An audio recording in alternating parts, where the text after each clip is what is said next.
여러분 안녕하십니까, 김덕희입니다. 자, 또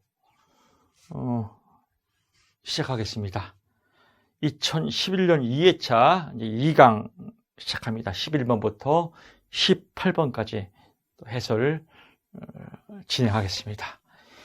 11번 문제입니다. 특성이론, 브레이필드가 특성이론 학자죠. 많이 강조했습니다. 그래서 브레이필드의 직업정보 기능이에요. 브레이필드의 직업정보 기능 세 가지죠. 직업정보 기능 세 가지가 무엇이냐, 이렇게 보는 거죠. 그래서 브레이필드의 한국 이름은 정제동이다. 정제동, 김제동이 아니라 정제동이다. 그래서 여러분 키워드 외우시고 정보적 기능, 두 번째 재조정 기능, 세 번째 동기화 기능이다. 이렇게 쓰시면 될 것 같습니다. 그래서 정제동만 알면 되겠습니다. 정보적 기능, 정보를 제공하는 기능이죠. 재조정 기능, 잘못된 정보를 재조정시켜주는 거죠. 동기화 기능, 동기부여해주는 기능이죠. 간결하죠? 이렇게 써도 정답입니다. 이제 조금 더 맛깔스럽게 내 남자가 직업 선택에 대한 지식을 증가시키도록 정보를 제공하는 기능을 의미한다. 재조정 기능, 내 남자가 냉철하게 현실 검증을 할 수 있도록 재조정시켜주는 기능을 의미한다. 세 번째, 내 남자가 의사결정 과정에서 적극적으로 참여하도록 동기부여해주는 기능을 의미한다. 이렇게 그냥 여러분들이 글짓기 하면 됩니다. 양념을 갖고 글짓기 하면 무조건 6점입니다. 자, 이번에는 12번 문제 가겠습니다. 12번 고트프레드슨, 이름이 되게 길지요. 고트프레드슨이다. 여자분입니다. 근데 이름이 이렇게 세요. 그래서 고트프레드슨은 이름도 세기 때문에 키워드가 힘센 사내를 좋아한다. 그래서 키워드가 힘센 사내 고트프레드슨, 이렇게 여러분 외우시면 됩니다. 그래서 1, 2, 3, 4단계로 진행되는데, 힘과 크기 지향성. 자, 무엇이, 그래서 고트프레드슨의 이론은 직업 포부 발달 이론이에요. 직업 포부 발달 이론이다. 즉, 직업의 포부가 어떤 식으로 발달되냐 이거예요. 나이별로. 그래서 나이가 또 중요합니다. 그래서 여러분 나이도 꼭 외워야 됩니다. 3세부터 5세까지다. 요때 3세부터 5세까지 아이들을 보게 되면 보통 너 커서 뭐 될래? 그러면 대부분이 대통령, 경찰, 소방관, 군인, 이렇게 힘이 센, 뭔가 세 보이는 직업을 선호한다 이겁니다. 이렇게 직업 포부가 발달되더라.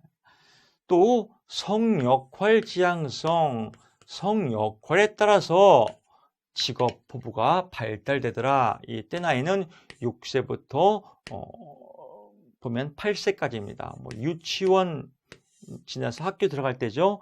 이럴 때는요, 유치원 애들 노는 거 보세요. 대부분이 이제 남자애들이 나는 의사, 그러면 여자들은 나는 간호사, 이렇게 놀아요. 그래서 자기 성에 맞게끔, 남성, 여성에 맞게끔 직업에 발달되더라, 직업 포부가. 그래서 이런 것들에 제한을 받는다. 그래서 제한과 타협 이론이다. 이렇게 또 얘기하기도 합니다. 제한과 타협 이론이다. 또 사회적 가치 지향성, 9세부터 13세까지입니다. 그래서 학교 생활하는 거죠. 학교라는 사회에 가봤더니 집에서는 엄마가 대빵해요. 엄마가 이거 하라면 이거 하고, 엄마가 무서운데 학교 갔더니 엄마가 선생님한테 꼼짝 못해요. 선생님이 막 식혜도 타드리고 청소도 하고, 그러니까 선생님이 대빵이네? 야, 나도 커서 선생님 해야겠다. 그래서 직업의 포부가 선생님으로 이렇게 추구하다, 선생님을 추구하더라. 그래서 애들, 초등학생들 보세요. 대부분이 장래 희망하면 대부분이 다 선생님이에요. 이렇게 포부가 발달되더라. 그러면서 14세 이후 조금 초등학교 위로 올라가고 사춘기가 오면서 아, 선생님도 뭐 그렇게 보니까 뭐 굉장히 힘드시는가 보다. 이제 나하고 맞는 걸 선택해야겠다. 그래서 내적 고유한 자아지향성, 즉 나에게 맞는 직업을 찾아야겠다. 뭐 이런 식으로 직업 포부가 발달되더라. 이런 내용입니다. 무슨 의미인지 이해 가셨죠? 고트 프레드슨 나오면 첫째 키워드가 힘센 사내, 좋아한다. 힘성사내. 그래서 힘과 크기 지향성, 성역할 지향성, 사회적 가치 지향성, 내적 고유한 자아 지향성 요걸 외우시고요. 그 다음에 나이 3세부터 5세, 6세부터 8세, 9세부터 13세, 14세 이후 이렇게 나이를 외우시고 그 의미는 책의 내용에 양념을 갖고 여러분들이 아름답게 글짓기를 하면 되겠습니다. 글짓기 제가 샘플링 한번 보여드릴 겁니다. 힘과 크기 지향성, 뭐 어른이 된다는 것을 의미하게 된다. 사고 과정이 구체되면 직업에 대한 생각이 생기는 거죠. 사고 과정이 구체화되며 어른이 된다는 것을 의미하게 된다. 이렇게 써도 돼요. 또는 뭐 이런 의미가 아니고 힘과 크기에 따라서 직업에 대한 사고 과정을 뭐 구체화시킨다. 막 이렇게 구체화하면 사고 과정을 구체화시킨다. 이렇게 써도 되겠죠. 아니면은 쓸 말이 없으면 힘과 크기에 따라서 직업 포부가 발달된다. 이렇게 써도 됩니다. 여러분들 너무 쓰는 거에 대해서 고정관념을 갖지 마시고 한 가지 키워드면 어른이 된다는 것을 의미한다. 뭐 이거는 1차 시험에도 많이 나오죠. 그래서 3세, 5세부터는 어른이 된다는 의미를 알게 되면서 힘과 크기에 따라서 직업 포부가 발달된다. 이렇게 쓰면 더 아름답겠죠. 또 성역할 지향성, 자아 개념이 성의 발달에 의해서 영향을 받게 된다.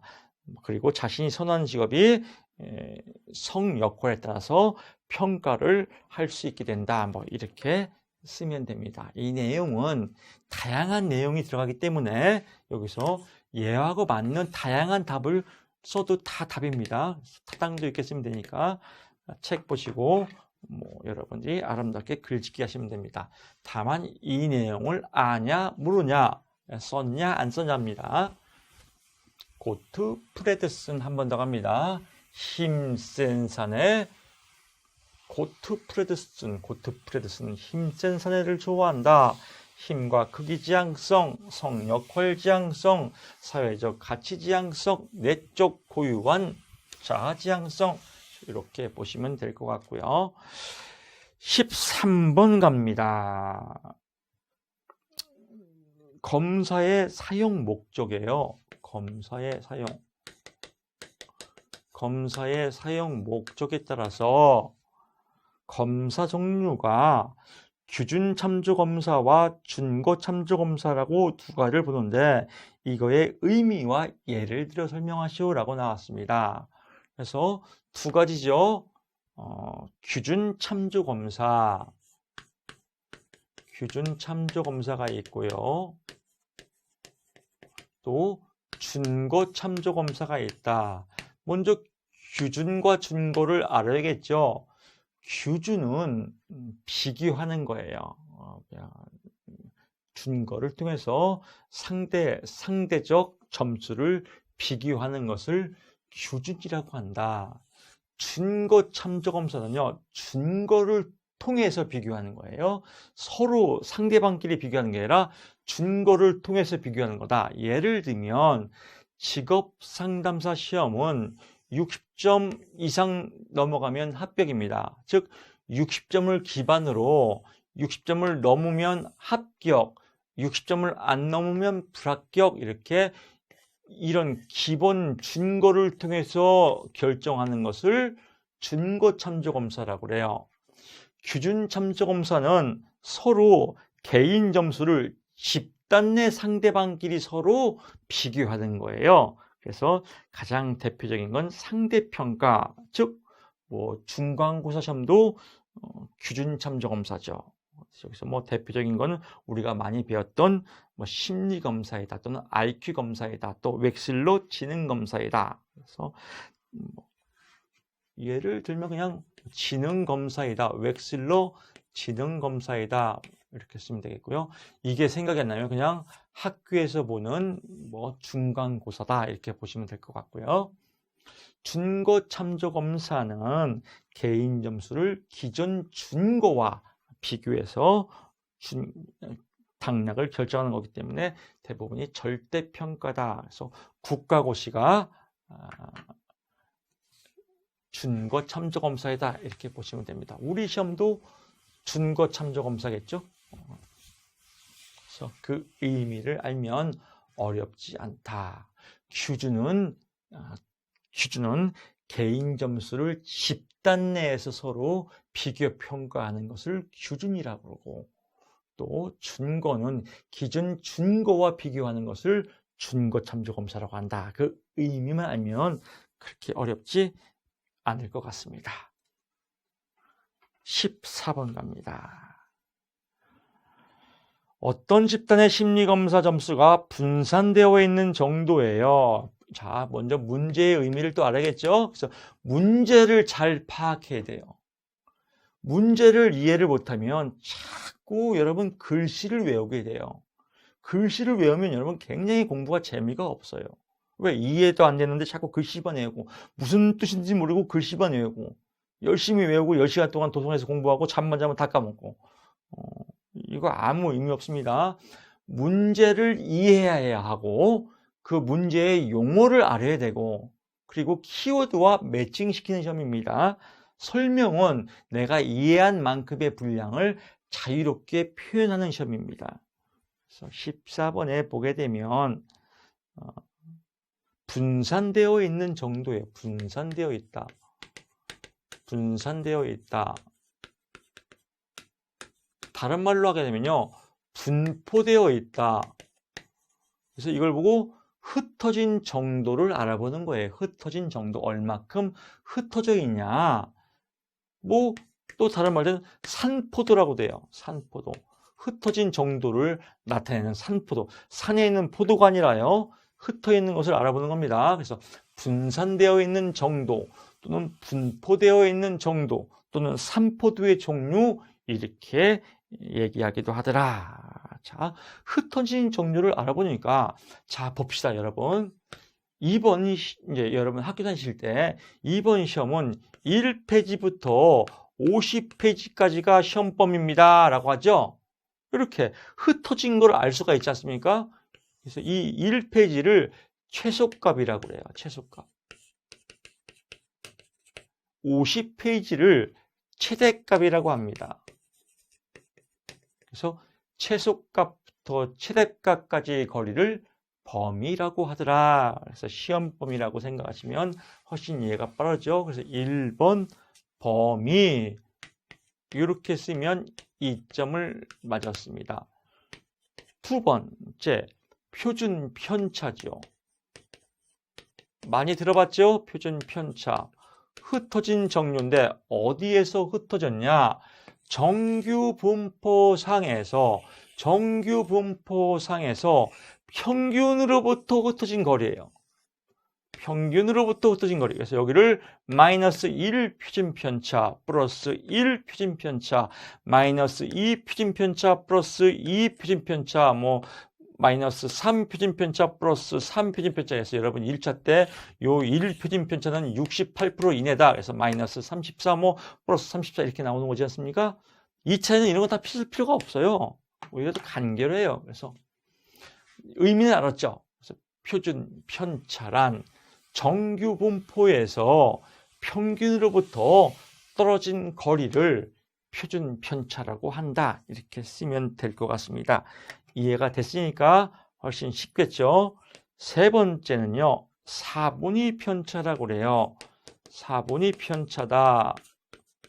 그래서 우리 시험도 4분위 편차예요. 우리 채점도 이렇게 보게 되면 4명의 채점관이 채점표가 4개가 있으면 이렇게요. 뭐 오디션에서 많이 나오지 않습니까? 그래서 1번 채점자가 점수가 뭐 80점이다. 2번 채점자는 59점이다. 3번 채점자는 50점이다. 뭐 4번 채점자는 90이다. 뭐 이렇게 점수가 나왔단 말이에요.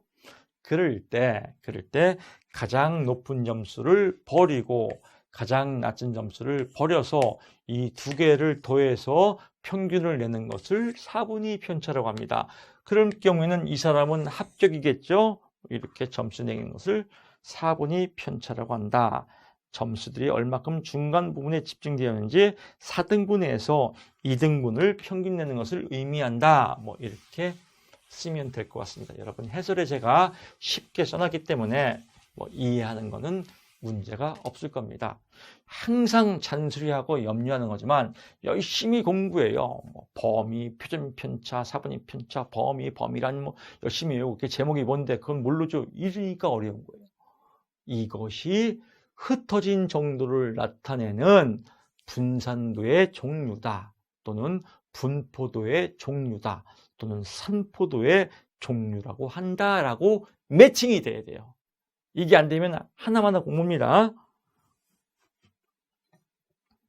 15번 갑니다. 자기보고식 검사예요. 15번 페이지 수 323페이지 자기보고식 검사다. 내가 문항을 보고 체크하는 거예요. 그래서 더 쉽게 말하면 객관식 문제예요. 객관식 문제. 객관식 문제를 자기보고식 검사라고 한다. 문제를 이해했죠? 그럴 때 이거의 단점이 뭐냐라고 나오는데 밑에 해설은 또 잘못 인쇄가 됐네요. 이렇게 여러분 해설은 100분위 점수, 표준 점수, 표준 등급인데 요거는 집단의 규준의 종류예요. 어떻게 책이 인쇄하다가 좀 잘못된 것 같아요. 페이지가 이렇게 잘못 찍혀서 죄송합니다. 이거는 정답을 고치세요. 제가 지금 불러드리겠습니다. 객관식 검사의 문제점. 자, 문제가 있습니다. 문제가 이렇게 예를 들면 어떤 문항의 만족도를 검사하는 거예요. 만족도나 뭐 데이터를 검사할 때 뭐 만족, 매우 만족, 뭐 보통 뭐 이렇게 이런 거 많이 하지 않습니까? 이걸 보고 이 객관적 검사라고 그래요. 뭐 사지선다형, 오지선다형 이럴 때 어떤 문제가 있냐? 자유롭게 여러 가지 답을 표현할 수가 없어요. 자기 표현을 할 수가 없어요. 왜? 문항만 보고 채점하기 때문에. 그래서 자유로운 자기 표현이 불가능하다. 책에 쓰세요. 지우시고요. 자유로운 자기 표현이 불가능하다. 이렇게 쓰세요. 어렵지 않죠? 이거는 자유로운 자기 표현이 불가능하다. 또 문항이 예민한 문항은 사회적으로 바람직한 것으로 자꾸 점수를 채점을 쓰려고 그래요. 뭐 사회적으로 내 생각과 관계없이 사회적으로 바람직한 방향으로 자꾸 사람은 이렇게 좋게 표현하려고 그래요. 그래서 사회적 바람직성에 대한 사회적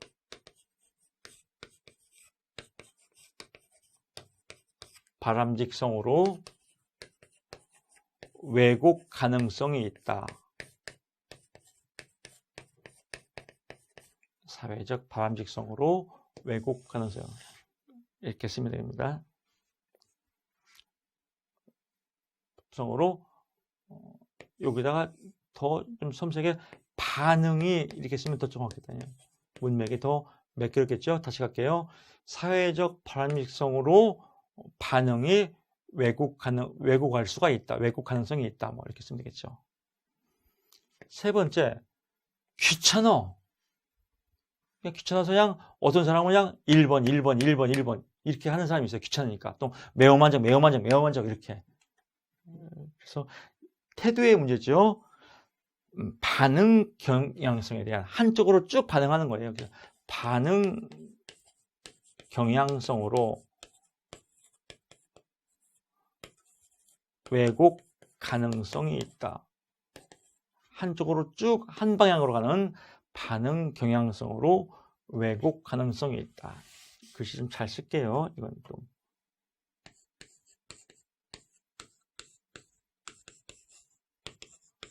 반응 경향성으로 잘 쓴 게 이게 왜곡 가능성이 발생한다. 이렇게 씁니다. 사회적 바람직성으로 왜곡 가능성이 발생한다. 뭐 이렇게. 아니면은 문맥을 더 좀 매끄럽게 써볼까요? 사회적으로 사회적 바람직성으로 왜곡 가능성이 있다. 뭐 똑같이 쓰면 되겠죠. 1번 자유로운 자기 표현이 불가능하다. 이렇게 쓰면 될 것 같습니다.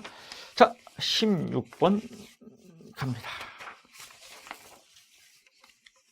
백입니다. 백.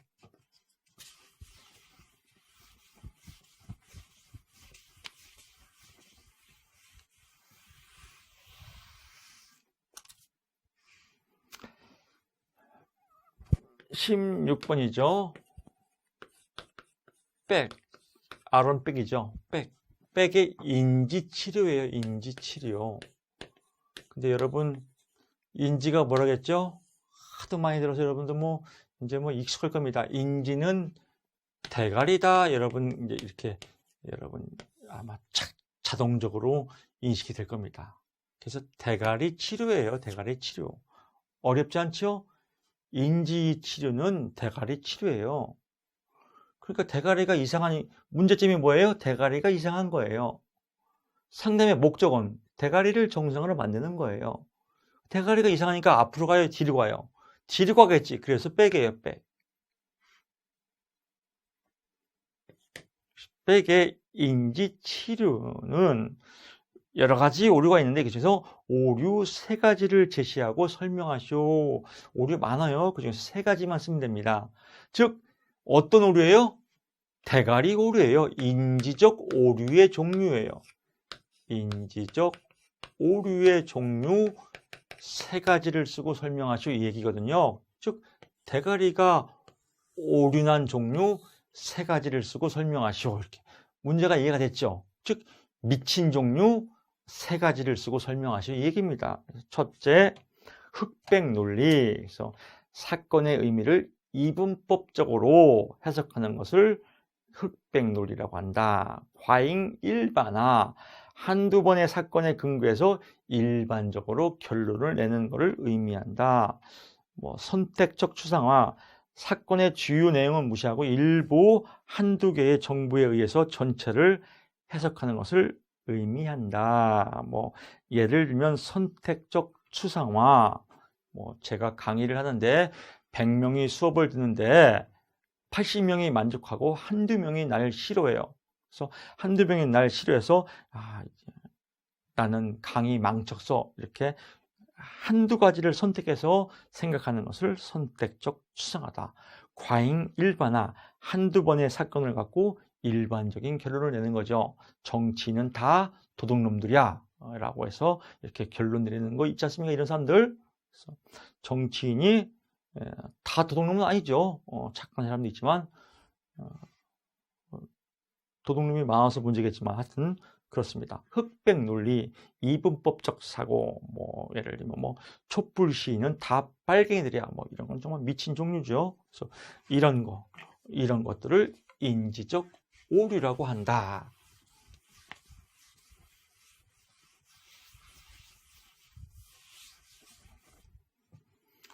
(17번) 갑니다. 교류 분석입니다. 교류 분석.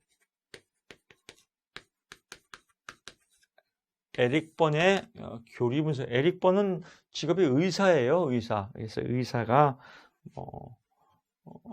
어떤 분석을 서로 교리 분석의 세 가지가 자아구조 분석, 또 의사 패턴 분석, 교리 패턴 분석, 생활 양식 분석 이렇게 나누는데 이 중에서는 생활 양식 분석에 대한 내용입니다. 그래서 교리 분석 중에서 생활 양식 4가지가 있다. 생활 양식이라고도 하고요. 생활 각본에서 기본적인 생활 자세예요. 어떤 유형들이냐? 사람을 보니까 나도 긍정적이고 타인도 긍정적이야. 이렇게 생활하는 사람이 가장 모범적인 사람이에요. 그래서 I'm okay, you're okay. 이게 정답이죠. 그래서 자기 긍정, 타인 긍정. 그래서 건강한 생활 자세로 정신적, 신적으로 건강한 사람을 의미한다. 또는 건강한 생활 태도를 의미한다. 그래서 이렇게 빼면 돼요. 먼저 자기 긍정, 타인 긍정. 그대로 자기 긍정, 타인 부정. 나는 잘났는데 타인은 나빠. 이기적인 사람이죠. 두 번째, 타인 긍정,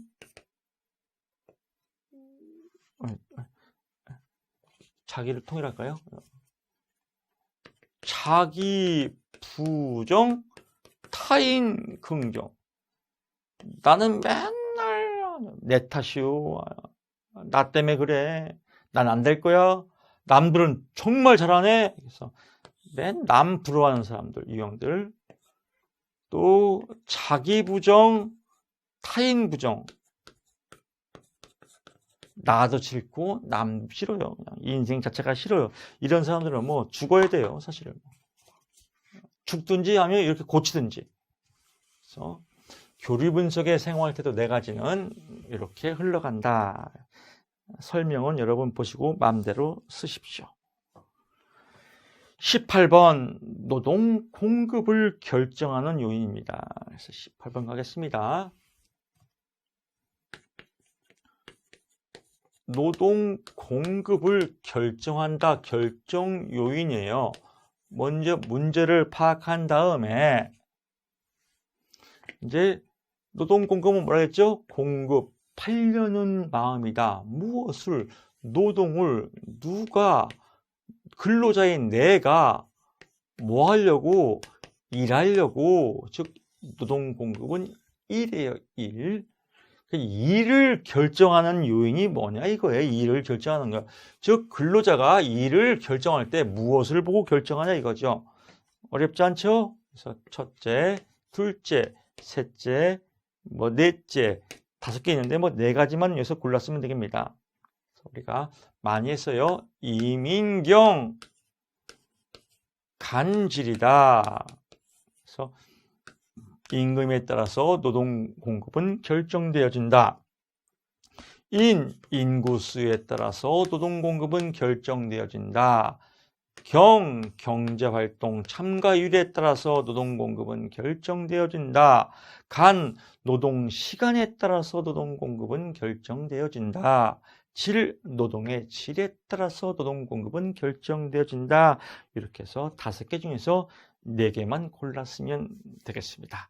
여러분 계속 동영상을 여러분 시청하면서 저와 같이 이렇게 호흡하면서 공부하면서 어렵지 않죠? 2차 어렵지 않습니다. 나온 거 또 나오고 외우는 거 그렇게 어렵지 않습니다. 쉽습니다. 글자를 외우려고 해서 어려운 거지 직업상담사 실기시험은 필기시험보다 더 쉽습니다. 여러분 자신감을 가지시고요. 믿음 천국 불신조 합격을 믿으십시오. 수고 많았습니다. 2011년 2회차 해설을 모두 마치겠습니다. 고맙습니다.